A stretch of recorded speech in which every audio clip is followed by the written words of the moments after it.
Hello students, welcome to Centex academy. இன்னைக்கு நம்ம என்ன சாப்டர் பார்க்க போறோம்னா இண்டஸ் வேலி சிவிலைசேஷன் பத்தி தான் பார்க்க போறோம். இண்டஸ் வேலி சிவிலைசேஷன் தான் ஏன்ஷியன்ட் இந்தியாவோட ஃபர்ஸ்ட் அர்பன் சிவிலைசேஷன். முதல்ல சிவிலைசேஷன்னா என்னன்னு பார்க்கலாம். சிவிலைசேஷன்னா ஒன்றும் இல்லை, ஒரு குரூப் ஆஃப் பீப்புள் வந்து அவங்களுக்கான வேலையும் அந்த வாழ்வாதாரத்தையும் உருவாக்குற இடம் தான் சிவிலைசேஷன் சொல்லுவாங்க. அவங்க ஃபார்மிங் பண்ணுவாங்க, ட்ரேட் பண்ணுவாங்க, அவங்களை கவர்ன் பண்றதுக்கு வந்து கவர்மெண்ட் வந்து இருக்கும். அவங்க வந்து ட்ரேடிங் பண்றதுக்கு வந்து ரைட்டிங் யூஸ் பண்ணுவாங்க. அவங்க வாழ்றதுக்கு வந்து சிட்டின்னு ஒரு இடம் இருக்கும். சரியா? இது எல்லாமே இருக்கிறது தான் ஒரு சிவிலைசேஷன்னு சொல்லுவாங்க. சரிங்களா? இப்போ உலகத்துல தற்காலத்துல இருந்த மற்ற சிவிலைசேஷன்லாம் என்னென்னு பார்ப்போம். மெசபடோமியன் சிவிலைசேஷனு. இது வந்து ஒரு எல்லா சிவிலைசேஷனும் மேக்ஸிமம் வந்து ஒரு ரிவர் பக்கத்துல இருக்கும். அவங்களுக்கு வந்து தண்ணி தேவையை வந்து எப்பப்போ பூர்த்தி பண்ணிட்டே இருக்கிறதுக்காக ரிவர் பக்கத்துல இருக்கும். மெசபடோமியன் வந்து டைக்ரிஸ் அப்புறம் யுஃப்ரேட்டிஸோட இருக்கும். ஓகேவா? ரிவர் பக்கத்துல. அது வந்து இப்போ பிரசன்ட் ஈராக் பக்கத்துல இருக்கு. அடுத்து எஜிப்ட்ல வந்து நைல் ரிவர் பக்கத்துல இருக்கு. அது வந்து எஜிப்ட் கண்ட்ரில இருக்கு. ஓகேவா? இண்டஸ் வேலி சிவிலைசேஷன் வந்து பிரசன்ட் இந்தியா அண்ட் பாகிஸ்தான்ல இருக்கு. சைனால வந்து ஹாங்ஹேன்ற ஒரு ரிவர் பக்கத்துல இருக்கு. அது வந்து சைனால இருக்கு. சரிங்களா? இப்போ ஹாங்ஹேன்ற ரிவர் வந்து என்ன ரிவர்னு சொல்லுவாங்க? எல்லோ ரிவர்னு சொல்லுவாங்க. எல்லோ ரிவர்னு சொல்லுவாங்க. இப்போ ஒரு சிவிலைசேஷனும் அவங்களுக்குன்னு ஒரு தனித்துவம் வந்து இருக்கும். சரிங்களா? இப்போ மெசபடோமியன் எடுத்துக்கிட்டோம்னு வச்சுக்கோங்க. கியூனிஃபார்ம் ரைட்டிங்னு ஒன்று வந்து கண்டுபிடிச்சிருக்காங்க. இதுதான் வந்து கியூனிஃபார்ம் ரைட்டிங். இது வந்து எதுக்காக வந்து அவங்க ஃபர்ஸ்ட் உருவாக்குறாங்க அப்படின்னா, இந்த ட்ரேடு, டாக்ஸு, இந்த கிராப்ஸ் எவ்வளோ வளருது இதெல்லாம் வந்து தெரிஞ்சுக்கிறதுக்காக இந்த மாதிரி ஒரு ரைட்டிங்கை வந்து உருவாக்குறாங்க. அது அடுத்து எஜிப்த் வந்து உங்களுக்கே தெரியும், பிரமிட் வந்து உருவாக்கியிருக்காங்க. அடுத்து இண்டஸ் வேலி சிவிலைசேஷன் வந்து அர்பன் பிளானிங்க்கு ரொம்ப பேர் போனது. அடுத்து சைனால வந்து பேப்பர் அண்ட் சில்கை வந்து உருவாக்கியிருக்காங்க. சரிங்களா? அடுத்து இண்டஸ் வேலி சிவிலைசேஷன்னா என்னன்னு பார்க்கலாம். சரிங்களா? இது வந்து வேர்ல்ட்ஸ் ஏர்லியஸ்ட் அர்பன் சிவிலைசேஷன் சொல்றாங்க. சரிங்களா? இது வந்து எந்த ரிவர் பக்கத்துல இருந்திருக்குன்னா, இண்டஸ் ரிவர் பக்கத்துல இருக்கு. அதோட ட்ரிபியூட்டரிஸ் கூட இருந்திருக்கு. சரிங்களா? இண்டஸ் வேலி சிவிலைசேஷனை ஹரப்பன் சிவிலைசேஷன்னு சொல்லலாம். இதோட காலம் வந்து 2600 பிசிஇலேருந்து 1900 பிசின்னு சொல்றாங்க. இப்போ வந்து present day India, Pakistan and ஆப்கானிஸ்தான்ல வந்து இந்த இண்டஸ் வேலி சிவிலைசேஷன் வந்து இருக்கு. சரிங்களா? இந்த இண்டஸ் வேலி சிவிலைசேஷனோட கூட இருந்த வந்து மற்ற சிவிலைசேஷன் என்னன்னா எஜிப்த் அண்ட் மெசபடோமியா. சரிங்களா? இந்த சிவிலைசேஷனும் இண்டஸ் வேலி சிவிலைசேஷன் இருக்கும்போது கூட இருந்திருக்கு. அடுத்து டிஸ்கவரி ஆஃப் சிவிலைசேஷன். இது ரொம்ப ரொம்ப முக்கியம். யார் ஃபர்ஸ்ட் அந்த சிவிலைசேஷன்ல இருக்கிற இடத்த வந்து டிஸ்கவர் பண்ணாங்க அப்படின்றது ரொம்ப முக்கியம். ஃபர்ஸ்ட் டிஸ்கவர் பண்ணது வந்து ஹரப்பா. ஓகேங்களா? ஹரப்பாவை டிஸ்கவர் பண்ணியிருக்காங்க 1921. இது யாரு டிஸ்கவர் பண்ணியிருக்காங்க? தயராம் சஹினி. ஓகேவா? இவர் வந்து டிஸ்கவர் பண்ணியிருக்காரு இந்த சிவிலைசேஷனை. ஐ மீன் இந்த பிளேஸ், இந்த சைட்டை. ஓகேங்களா? அடுத்து மொஹஞ்சதாரோ வந்து 1922 ஆர்டி பானர்ஜி. ஓகேங்களா? First one Dayaram Sahni, second one வந்து ஆர்டி பானர்ஜி. இது வந்து ரொம்ப ரொம்ப முக்கியம். அடுத்து லோத்தல்ன்ற பிளேஸை எஸ்ஆர் ராவ் வந்து டிஸ்கவர் பண்ணியிருக்காரு. இந்த பிளேஸ் வந்து குஜராத்ல இருக்கு. ஓகேங்களா? அடுத்து சர் ஜான் மார்ஷல். இவர் வந்து இந்த டிஸ்கவர் பண்ண சைட்ஸ்க்கு இண்டஸ் வேலி சிவிலைசேஷன் பேர் வைக்கிறாரு. இதுவும் ரொம்ப ரொம்ப முக்கியம். இவர் வந்து director of archaeological survey of இந்தியாவில் வந்து டைரக்டரா இருந்திருக்காரு, சர் ஜான் மார்ஷல். அடுத்து இந்த சிவிலைசேஷன் எந்த அளவுக்கு எக்ஸ்டென்ட் ஆயிருக்கு அப்படின்றத பார்க்குறோம். சரிங்களா?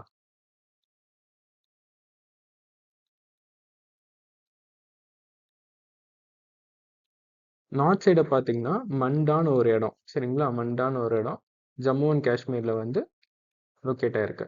சரிங்களா? அடுத்து தைமதாபாத். மகாராஷ்டிராவில் இருக்க தைமதாபாத்ன்ற ஒரு இடம் வந்து சவுத் எக்ஸ்டென்ஷன். அதே மாதிரி உத்தரப்பிரதேஷ்ல இருக்க அலம்கிர்பூர் இது வந்து ஈஸ்ட் எக்ஸ்டென்ஷன். அதே மாதிரி சவுத்துக்கு வந்து பார்த்தோம்னா பாகிஸ்தான்ல இருக்க சொட்காகோ. ஓகேவா? இதுதான் வந்து எக்ஸ்டென்ஷன்ஸ் ஆஃப் இண்டஸ் வேலி சிவிலைசேஷன். சரிங்களா? இங்க ஒரு இடம் இருக்கு, ஆப்கானிஸ்தான்லயும் ஒரு இடம் இருக்கு. ஆனா ஜென்ரலா நம்ம பேசும்போது மண்டான்ற இடம் தான் நார்த் எக்ஸ்டென்ஷன் பேசுவோம். இதே ஆப்கானிஸ்தான்ல இருக்க ஒரு இடம் கேட்டாங்கன்னா ஷார்ட் கை, அதை வந்து ஞாபகம் வச்சுக்கோங்க. சரிங்களா? அடுத்த முக்கியமான சைட்ஸ் வந்து பார்க்குறோம். ஹரப்பன் மொஹந்தச்சாரோ இது ரெண்டுமே இப்போ வந்து பிரசன்ட் டே பாகிஸ்தான்ல இருக்கு. அடுத்து லோத்தல் அண்ட் தோல்விரா இது ரெண்டுமே குஜராத்ல இருக்கு. அடுத்து காலிபங்கன் இது வந்து ராஜஸ்தான்ல இருக்கு. ராக்கி கார்கி அண்ட் பனவலா இது ரெண்டுமே ஹரியானால இருக்கு. சன்ஹுரோ இது வந்து பாகிஸ்தான்ல இருக்கு. இது ரொம்ப ரொம்ப முக்கியம். இந்த சைட்ஸ் எல்லாமே இது எங்க லொக்கேட் ஆயிருக்குன்றது ரொம்ப ரொம்ப முக்கியம். அடுத்து இந்த சைட்ஸ் எந்த ரிவர் பேங்க் பக்கத்துல வந்து லொக்கேட் ஆயிருக்கு அப்படின்றது தெரிஞ்சுக்கணும். இது 3 தான் ரொம்ப ரொம்ப முக்கியம். ஹரப்பா வந்து ராவி ரிவர் பக்கத்துல இருக்கு. மொஹந்தஜரோ வந்து இண்டஸ் ரிவர் பக்கத்துல இருக்கு. அடுத்து காலிபங்கான் வந்து காகர் ரிவர் பக்கத்துல இருக்கு. சரிங்களா? இது மத்தது உங்களால முடிஞ்சா மனப்பாடம் பண்ணி வச்சுக்கோங்க. இது 3 தான் ரொம்ப ரொம்ப முக்கியம். Next major sites and their importance. சரிங்களா? இப்ப ஹரியானால வந்து கிரானரிஸும் பிளான்ட் சிட்டியும் வந்து இருக்கு. ஓகேவா? கிரானரிஸ் வந்து எப்படி கண்டுபிடிச்சிருக்காங்க ஹரியானாலனா 2 ரோ இருக்கு. ஓகேவா? எப்படின்னா இது மாதிரி 2 ரோ இருக்கு. மொத்தம் 12 கிரானரிஸ் கண்டுபிடிச்சிருக்காங்க. ஈச் ரோல வந்து 6 கிரானரிஸ் இருக்க மாதிரி கண்டுபிடிச்சிருக்காங்க.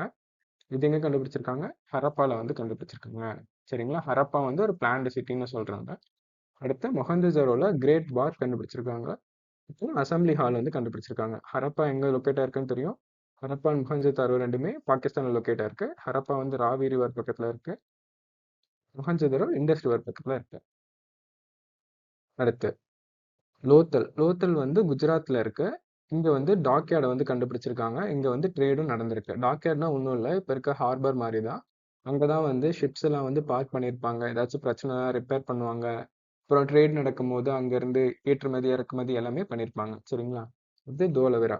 இதுவுமே குஜராத்ல தான் லொக்கேட் ஆயிருக்கு. இது வாட்டர் மேனேஜ்மெண்ட் சிஸ்டம்க்கு வந்து பேர் போனது. சரிங்களா? அடுத்து காளிபங்கன். இது வந்து ராஜஸ்தான்ல இருக்கு. இதுல வந்து பிளாட் அக்ரிகல்ச்சர் ஃபீல்டு வந்து கண்டுபிடிச்சிருக்காங்க. சரிங்களா? அடுத்து டவுன் பிளானிங். இது எப்படி பிளான் பண்ணியிருக்காங்கன்னா கிரிட் பேட்டர்ன் வந்து ரோட்ஸ் இருக்கு. கிரிட் பேட்டர்ன்ல ரோட்ஸ் இருக்கு. இந்த ஸ்ட்ரீட்ஸ் வந்து 90 டிகிரில வந்து இன்டர்செக்ட் ஆகுது. சரிங்களா? எப்படி இருக்கும்? இப்படி ரோடு இருக்கான். இந்த ரோட்ஸ்லாம் எப்படி இருக்கா? 90 டிகிரில இன்டர்செக்ட் ஆகுதான் ஒன்று ஒன்றும். சரிங்களா? சரிங்களா? வெல் பில்ட் ஹவுஸு, அப்புறம் பப்ளிக் பில்டிங்ஸும் இருந்திருக்கு. ட்ரைனேஜ் சிஸ்டமும் இதில் வந்து நடுவில் கொடுத்துருக்காங்க. சரிங்களா? இண்டஸ் வேலி சிவிலைசேஷன் வந்து ஒரு நல்ல அர்பன் பிளானிங்க்கு வந்து பேர் போனது. அடுத்து ட்ரைனேஜ் சிஸ்டம். ட்ரைனேஜ் சிஸ்டம் பாருங்க, இவ்வளோ நீட்டாக கொடுத்துருக்காங்க பாருங்க. இந்த ட்ரைனேஜ் சிஸ்டம் வந்து எப்படி இருக்கும்னா, இந்த இடங்கள்லாம் போயிட்டு ஒரு செஸ் பிட்ல வந்து மீட் பண்ணும். ஓகேங்களா? இந்த மாதிரி ஒரு பிட்ல வந்து மீட் ஆகும். இந்த மீட் ஆகுற இடத்த வந்து லைம்ஸ்டோன்ல வந்து செஞ்சிருப்பாங்க. ஐ மீன் இந்த ஸ்லாபை லைம்ஸ்டோன்ல வந்து செஞ்சிருக்காங்க. ஏதாச்சும் அடைச்சிருக்கு அப்படின்ற பட்சத்துல இந்த லைம்ஸ்டோனை ரிமூவ் பண்ணிட்டு அதை க்ளீன் பண்ணிட்டு யூஸ்வலா அந்த தண்ணியை வந்து எங்க வேஸ்ட்டுக்கு எங்க போகுமோ அங்க விட்டுருவாங்க. சரிங்களா? இது வந்து ஒரு நல்ல ட்ரைனேஜ் சிஸ்டம்க்கு உதாரணம். சரிங்களா? இந்த கவர் பண்ணியிருக்காங்க. இந்த ட்ரெயின்ஸை வந்து கவர் பண்ணியிருக்காங்க. எல்லா ஹவுஸுமே அந்த ஸ்ட்ரீட் ட்ரெயின்ஸோட கனெக்ட் ஆயிருக்கும். அதான் இன்ஸ்பெக்ஷன் ஹோல்ஸ், அதான் அந்த செஸ்பிட் மாதிரி இருக்க இடத்த வந்து கிளீனிங்க்கு யூஸ் பண்ணிட்டு இருந்தாங்க. நல்ல வாட்டர் மேனேஜ்மெண்ட் சிஸ்டம்க்கு வந்து இது யூஸ்ஃபுல்லாக இருந்திருக்கு. சரிங்களா? எந்த சிவிலைசேஷனும் இது கூட இருந்த எந்த சிவிலைசேஷனும் இந்த அளவுக்கு ஒரு ட்ரைனேஜ் சிஸ்டம் வந்து பார்த்துருக்க மாட்டீங்க. சரிங்களா? அடுத்து ஃபீச்சர்ஸ் ஆஃப் ஹவுஸ். இந்த ஹவுசஸ்லாம் எதில் கட்டியிருக்காங்கன்னா பேக்ட் பிரிக்ஸில் வந்து கட்டியிருக்காங்க. சரிங்களா? பேக்டு பிரிக்ஸில் வந்து கட்டியிருக்காங்க. சிங்கிள் இல்லைனா டபுள் ஸ்டோரிட் ஹவுஸாகவும் இருக்கலாம். சிங்கிள் ஸ்டோரிடாக இருக்கலாம், டபுள் ஸ்டோரிட் ஹவுஸாகவும் இருக்கலாம். ரூம்ஸ்க்குன்னு சென்ட்ரல் கோர்ட் யார்டும் இருந்திருக்கு. தனியான பாத்ரூமும் இருந்திருக்கு. ப்ரைவேட் வெல்லும் இருந்திருக்கு ஒரே வீட்டில். சரிங்களா? அடுத்து கிரேட் பாத். கிரேட் பாத் வந்து கண்டுபிடிச்ச இடம் வந்து மொஹந்தஜாரோ. மொஹந்தஜாரோவை என்ன சொல்லுவாங்கன்னா மவுண்ட் ஆஃப் டெட்னு சொல்லுவாங்க. Mound of dead. சரிங்களா? கிரேட் பாத் வந்து ரொம்ப ஃபேமஸான ஒரு ஸ்ட்ரக்சர் ஒன்று. சரிங்களா? இதில் வந்து ஒரு லார்ஜ் வாட்டர் டேங்க்கு. இதுல வந்து யூஸ் பண்ண பிரிக்ஸ் எப்படி இருக்கும்னா வாட்டர் ப்ரூஃபான பிரிக்ஸை வந்து யூஸ் பண்ணியிருக்காங்க. சரிங்களா? இந்த கிரேட் பாத்தை எதுக்காக பயன்படுத்தியிருக்காங்க அப்படின்னா ரிலீஜியஸ் செரிமனிக்கும் ரிச்சுவல் பாத்திங்க்கும் யூஸ் பண்ணியிருக்காங்க. இதோட டைமென்ஷன்ஸ் வந்து 12 மீட்டருக்கு 7 மீட்டர். அடுத்து கிரானரிஸ். கிரானரிஸ்னா ஒன்றும் இல்லை, இந்த என்னது சீட்ஸ் எல்லாமே, ஐ மீன் இந்த வீட்டு பார்லி இந்த சீட்ஸ் எல்லாமே ஸ்டோர் பண்ணியிருக்கிற இடத்த தான் கிரானரிஸ்னு சொல்லுவாங்க. இருக்கிறதுலே பெரிய கிரானரி வந்து கண்டுபிடிச்சது வந்து மொஹஞ்சதாரோ. சரிங்களா? அதான் லார்ஜ் ஸ்டோரேஜ் பில்டிங்ஸ் இந்த மாதிரி பில்டிங்ஸ் வந்து இருந்திருக்கு. அதுல வந்து இந்த சர்ப்ளஸ் கிரெயின்ஸ் எல்லாமே ஸ்டோர் பண்ணி வச்சிருக்காங்க. சரிங்களா? இது எதை இண்டிகேட் பண்ணுதா? அவங்களோட ஆர்கனைஸ்ட் அட்மினிஸ்ட்ரேஷனை வந்து இண்டிகேட் பண்ணுது. அடுத்து அவங்களோட முக்கியமான ஆக்குபேஷன் என்னென்னா அக்ரிகல்ச்சர் பண்ணியிருக்காங்க, அனிமல் ஹஸ்பண்ட்ரி இருந்திருக்கு, ட்ரேடும் பண்ணியிருக்காங்க, இன்டர்னல் ட்ரேடும் பண்ணியிருக்காங்க, எக்ஸ்டர்னல் ட்ரேடும் பண்ணியிருக்காங்க, பாட்ரி ஒர்க்ஸும் இருக்கு, வீவிங்கும் பண்ணியிருக்காங்க, பீட் மேக்கிங்கும் பண்ணியிருக்காங்க, மெட்டல் ஒர்க்கும் பண்ணியிருக்காங்க. சரிங்களா? அடுத்து அக்ரிகல்ச்சர் ப்ராக்டிசஸ் என்னென்ன ப்ராக்டிஸ் பண்ணியிருக்காங்கன்னு பார்க்கலாம். வீட்டு, பார்லி, டீ, சிசேம்ஸ், மஸ்டர்ட் எல்லாமே பண்ணியிருக்காங்க. ரைஸும் வந்து ரேராக பண்ணியிருக்காங்க. சரிங்களா? ரைஸும் ரேராக யூஸ் பண்ணியிருக்காங்க. இதில் முக்கியமான விஷயம் என்னன்னா ரொம்ப ஏர்லியாக வந்து காட்டன் யூஸ் பண்ண பீப்புளில் இண்டஸ் வேலி சிவிலைசேஷன் பீப்புள்ஸும் ஒருத்தங்க. அடுத்து என்னென்ன டொமஸ்டிகேட் பண்ணியிருக்காங்கன்னு பாருங்க. கேட்டில், பஃபலோ, ஷீப்பு, கோட்டு, டாக் எல்லாமே டொமஸ்டிகேட் பண்ணியிருக்காங்க. இதில் வந்து எலஃபண்ட்டும் வந்து உங்களுக்கு தெரிஞ்சிருக்கு. ஆனால் ஹார்ஸ் இருந்ததுக்கான எவிடன்ஸ் வந்து ரொம்ப ரொம்ப குறைவாக இருந்திருக்கு. சரிங்களா? அடுத்து ட்ரேட் அண்ட் காமர்ஸை பொறுத்தவரையும் இன்டர்னல் அண்ட் எக்ஸ்டர்னல் ட்ரேட் அவங்களுக்குள்ளேயும் ட்ரேட் பண்ணியிருக்காங்க. மெசபடோமியன்ஸ், எஜிப்சியன்ஸ் கூடயும் ட்ரேட் பண்ணியிருக்காங்க. இங்கே பாருங்க. அடுத்து இதை வந்து எப்படி அவங்க வெயிட் பண்ணுவாங்கன்னா சீல்ஸை வச்சு வெயிட் பண்ணுவாங்க. நான் இதை சொல்கிறேன் எப்படின்ட்டு. எதை வச்சு டிரான்ஸ்போர்ட் பண்ணுறாங்கன்னா போட்டும் புல்லக் கார்ட் வச்சு டிரான்ஸ்போர்ட் பண்ணியிருக்காங்க. முக்கியமாக என்னென்ன எக்ஸ்போர்ட் பண்ணியிருக்காங்கன்னா காட்டன்ஸு, பீட்ஸு, ப்ரெஷியஸ் ஸ்டோன்ஸை வந்து எக்ஸ்போர்ட் பண்ணியிருக்காங்க. ஹரப்பன் சீல்ஸ் வந்து எதால மேட் பண்ணியிருப்பாங்கன்னா ஸ்டெலைட்டால மேட் பண்ணியிருப்பாங்க. ஸ்டெலைட்னா ஒன்றுமே இல்லை, அது வந்து ஒரு சாஃப்டான ஸ்டோனு. சரிங்களா? ஒரு சாஃப்டான ஸ்டோனு. அது எப்படி சொல்லுவாங்கன்னா சோப் ஸ்டோனுன்னு சொல்லுவாங்க. சோப் ஸ்டோனுன்னு சொல்லுவாங்க. இந்த ஸ்டோனில் வந்து ஈஸியாக கார்வ் பண்ணிக்கலாம். நமக்கு என்ன வேணுமோ அதை கார்வ் பண்ணிக்கலாம். அதனால தான் ஸ்டெலைட்டான ஸ்டோனை வந்து யூஸ் பண்ணியிருக்காங்க. சரிங்களா? அந்த ஸ்டெலைட்டான சீல்ஸில் வந்து என்னென்ன கண்டுபிடிச்சிருக்காங்கன்னா அனிமல் ஃபிகர்ஸ் கண்டுபிடிச்சிருக்காங்க. இதை பாருங்க, அனிமல் ஃபிகர்ஸ்லாம் இருக்குங்களா? அப்புறம் இன்ஸ்கிரிப்ஷனும் அதில் வந்து சீல்ஸில் வந்து கொடுத்துருக்காங்க. இதுதான் இன்ஸ்கிரிப்ஷன்ஸு. காமன் அனிமல்ஸ் என்னென்னா யூனிகார்ன்ஸு, புல்லு, எலிஃபண்ட்டு, ரைனோசரஸ். இதுதான் யூனிகார்ன். ஓகேங்களா? அடுத்து வெயிட்ஸ் அண்ட் மெஷர்ஸு. இதை வச்சு மெஷர் பண்ணாங்கன்னா ஒரு ஸ்டாண்டர்ட் வெயிட் வந்து அவங்களுக்கே இருந்துச்சு. இந்த வெயிட் எப்படி இருக்குன்னா கியூப் மாதிரி இருக்குமா, கியூப் மாதிரி இருக்கும். ஓகேவா? இந்த கியூப் எப்படி இருக்கும்னா பைனரி ஃபார்மில் இருக்கும்.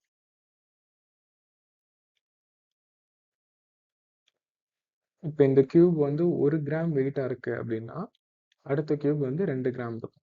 அதுக்கு அடுத்த கியூப் வந்து 4 கிராம் இருக்கும். அதுக்கு அடுத்த கியூப் 8, 16, 32, 64 இப்படி வந்து போயிட்டே இருக்கும். ஓகேவா? இந்த பைனரி ஃபார்ம் வெயிட்டை வந்து யூஸ் பண்ணியிருக்காங்க. யூனிஃபார்ம் மெஷர்மெண்ட் சிஸ்டம் வந்து யூஸ் பண்ணியிருக்காங்க. இது வந்து ட்ரேடுக்கும் டாக்ஸேஷனுக்கும் ரொம்ப யூஸ்ஃபுல்லாக இருந்திருக்கு இந்த வெயிட் யூஸ் பண்ணுறதுனால. இதுதான் அந்த கியூப்ஸு. அடுத்து art and crafts. Art and கிராஃப்டை பொறுத்தவரையும் அவங்க pottery, bead making, metal structures, அடுத்து டெரகோட்டா டைல்ஸ் இது எல்லாமே மேக் பண்ணியிருக்காங்க. இதில் முக்கியமான எக்ஸாம்பிள்ஸ் வந்து டான்சிங் கேர்ள். இது வந்து டான்சிங் கேர்ள். அப்புறம் பேஸ்ட் கிங். இது 2 தான் முக்கியமான ஸ்கல்ப்சர்ஸ். இது 2மே மெசபடோமியால வந்து கண்டுபிடிச்சிருக்காங்க. அடுத்து இந்த பிரான்ஸ் கேர்ள், ஐ மீன் தி டான்சிங் கேர்ள். இந்த டான்சிங் கேர்ள் வந்து எந்த மெட்டல் யூஸ் பண்ணி பில்ட் பண்ணியிருக்காங்கன்னா பிரான்ஸ் மெட்டல் யூஸ் பண்ணி பில்ட் பண்ணியிருக்காங்க. இது கண்டுபிடிச்ச இடம் வந்து மொஹஞ்சதாரோ. இதோட ஹைட் வந்து 10.5 சென்டிமீட்டர் டால். 10.5 சென்டிமீட்டர் டால். இது வந்து மெட்டல் கேஸ்டிங் ஸ்கில்ஸை வந்து அவங்களுக்கு வந்து ஷோகேஸ் பண்ணுது. சரிங்களா? அடுத்து பேஸ்ட் கிங் ஸ்டாச்சு வந்து அதே மொஹஞ்சதாரோல தான் கண்டுபிடிச்சிருக்காங்க. இதோட ஹைட் வந்து 17.5 சென்டிமீட்டர்ஸ். இது வந்து எதை சஜஸ்ட் பண்ணுதுன்னா existence of elite class. Elite கிளாஸ்னு ஒரு கிளாஸ் இருந்திருக்கிறத வந்து சஜஸ்ட் பண்ணுது. சரிங்களா? இவங்க வந்து என்ன ரிலீஜியனை ஃபாலோ பண்ணாங்கன்னா இவங்க பெருசாக எந்த ரிலீஜியனும் ஃபாலோ பண்ணல. இவங்க ஃபாலோ பண்ணது இந்த பசுபதின்ற சிவா, இந்த ப்ளூட்டோ சிவான்ற டைப்பை தான் ஃபாலோ பண்ணியிருக்காங்க. அப்புறம் அனிமல்ஸை வந்து சேக்ரட் அனிமல்ஸை வந்து கும்பிட்டுருக்காங்க. அப்புறம் மரத்தை வந்து கும்பிட்டுருக்காங்க. இவங்க வந்து ஃபயர் ஆல்டர்ஸை யூஸ் பண்ண ப்ரூஃபும் வந்து இருக்கு. சரிங்களா? ஃபயர் ஆல்டர்ஸை யூஸ் பண்ண ப்ரூஃபும் இருக்கு. இந்த மதர் காடஸ் வர்ஷிப்னு ஒரு ஸ்டாச்சு வந்து கண்டுபிடிச்சாங்க. அந்த ஸ்டாச்சு எப்படி இருக்கும்னா அந்த ஸ்டாச்சுல இருக்க எம்ப்ரியோல இருந்து ஒரு மரம் வளர்ற மாதிரி. இப்போ இப்படிதான் இருக்காங்க அப்படின்னா, இந்த லேடி அவங்களோட எம்ப்ரியோல இருந்து இப்படி மரம் வளர்ற மாதிரி கண்டுபிடிச்சிருக்காங்க. சரிங்களா? இதுதான் அவங்க கும்பிட்ட மாதிரி சொல்றாங்க. இதுதான் மதர் காடஸ் அவங்க சொல்றாங்க. அடுத்து ஸ்கிரிப்ட்ஸ். ஸ்கிரிப்ட்ஸை பொறுத்தவரையும் அவங்க வந்து சீல்ஸ்லையும் எழுதியிருக்காங்க, பாட்ரிலையும் அதை எழுதியிருக்காங்க. சரிங்களா? அந்த சீல்ஸை பொறுத்தவரையும் இங்க பாருங்க, அவங்க எழுதியிருக்காங்க. Consist of symbols. சிம்பிள்ஸ் மட்டும்தான் இது வந்து கொண்டு இருந்துச்சு. இதுல வந்து லெட்டர்ஸ்னு ஒண்ணு வந்து இல்லை. இண்டஸ் வேலி சிவிலைசேஷன் பொறுத்தவரையும் லெட்டர்ஸ்ன்றது ஒண்ணு இல்லை. இதை வந்து இன்ன வரையுமே அவங்களால டீகோட் பண்ண முடியல. இது எப்படி எழுதியிருக்காங்கன்னா, ரைட்ல இருந்து லெஃப்ட் வர மாதிரி எழுதியிருக்காங்க. இது வந்து ஒரு பெரிய மிஸ்ட்ரியா இருக்கு. அடுத்து இவங்க சோஷியல் லைஃப். இவங்க வந்து ஒரு ஆர்கனைஸ்டு அர்பன் சொசைட்டியா இருந்திருக்காங்க. ட்ரேடிங்கும் பண்ணியிருக்காங்க, ஃபார்மிங்கும் பண்ணியிருக்காங்க, கிராஃப்ட்ஸ்மென்ஸும் இருந்திருக்காங்க, அட்மினிஸ்ட்ரேட்டர்ஸும் இருந்திருக்காங்க. இவங்களுக்குன்னு ஒரு கிளீன் சிட்டியும் இருந்திருக்கு. ஒரு டெவலப்டு லைஃப் ஸ்டைலும் இவங்க வாழ்ந்திருக்காங்க. அப்புறம் social equality indicates similar houses. ஓகேவா? அடுத்து இவங்க அச்சீவ்மெண்ட்ஸ்லாம் என்னென்ன பார்க்கலாம். ஸ்டாண்டர்டைஸ் வெயிட், அதாவது கியூப் ஷேப்ல வந்து வெயிட் யூஸ் பண்ணி நம்ம பார்த்துருக்கோம். சரிங்களா? அடுத்து geometry of city planning. City பிளானிங்கை பொறுத்தவரையும் இவங்க வந்து 2 டைப்பாக பிரிச்சிருக்காங்க. ஓகேவா? சிட்டடல் அப்புறம் லோவர் சிட்டி. சரிங்களா? சிட்டடல்னு ஒரு இடம் இருக்கும், அடுத்து லோவர் சிட்டின்னு ஒரு இடம் இருக்கும். சரிங்களா? சிட்டடலை வந்து அப்பர் சிட்டின்னு சொல்லுவாங்க, இதை வந்து லோவர் சிட்டின்னு சொல்லுவாங்க. சரிங்களா? மொத்தம் 2 டைப்பாக பிரிச்சிருக்காங்க. அப்பர் கிளாஸ் பீப்புள்ஸ் வாழ்கிற இடம் வந்து சிட்டடல், லோவர் கிளாஸ் பீப்புள் வாழ்கிற இடம் வந்து லோவர் சொசைட்டி. அதாவது 2 டைப்பாக பிரிச்சிருப்பாங்க. ஆனால் தோலவிரான்ற ஒரு இடத்துல மட்டும் 3 இதாக பிரிச்சிருப்பாங்க. எப்படி பிரிச்சிருப்பாங்கன்னா, citadel, middle class, lower class, இது மாதிரி 3 விதமாக பிரிச்சிருப்பாங்க. அப்புறம் வாட்டர் கன்சர்வேஷனுக்கு நம்ம ட்ரைனேஜ் சிஸ்டமும் முக்கியமான ஒரு எக்ஸாம்பிளாக பார்த்தோம். அடுத்த இன்ஜினியரிங் ஸ்கில்ஸ் வந்து சிங்கிள் ஸ்டோரி பில்டிங்கும் டபுள் ஸ்டோரி பில்டிங் ரெண்டுமே கட்டியிருக்காங்க பர்ன்ட் பிரிக்கால. ஓகேவா? இதுதான் அவங்களோட இன்ஜினியரிங் ஸ்கில்ஸ் இந்த பிரிக் டெக்னாலஜி யூஸ் பண்ணி. சரிங்களா? அடுத்து இவங்களோட சிவிலைசேஷன் வந்து அழியறதுக்கு முக்கியமான காரணம் என்னன்னா, அந்த காரணம் வந்து இப்போ வரையுமே அன்சர்டைனாக தான் இருக்கு. என்ன காரணங்கள்லாம் வந்து இருக்கலாம் அப்படின்னு வந்து யோசிக்கிறாங்கன்னா, ஃப்ளட்ஸாக இருக்கலாம், எர்த்குவேக்காக இருக்கலாம், இல்லை ரிவர் வந்து இடத்த மாற்றிருக்கலாம், இல்லை கிளைமேட் சேஞ்ச் அவங்களுக்கு ஒத்து வராமல் இருந்திருக்கலாம், இல்லை ட்ரேடு வந்து செட் ஆகாமல் இருந்திருக்கலாம். இதுதான் வந்து சிவிலைசேஷன் வந்து டிக்ளைன் ஆகிறதுக்கான காரணமாக இருக்குன்னு வந்து சொல்கிறாங்க. ஆனால் இப்போ வரையும் எக்ஸாக்ட் ரீசன் வந்து யாருக்குமே தெரியும். அடுத்து உங்களோட கான்ட்ரிபியூஷன் என்னன்னா, உங்களோட urban planning, drainage system, trades, weights and measures, craftsmanships, அக்ரிகல்ச்சர்னு சொல்லிட்டு எல்லாத்துலேயுமே பூந்து விளையாடி இருக்காங்க. அடுத்து அவ்வளோதான். தேங்க்யூ.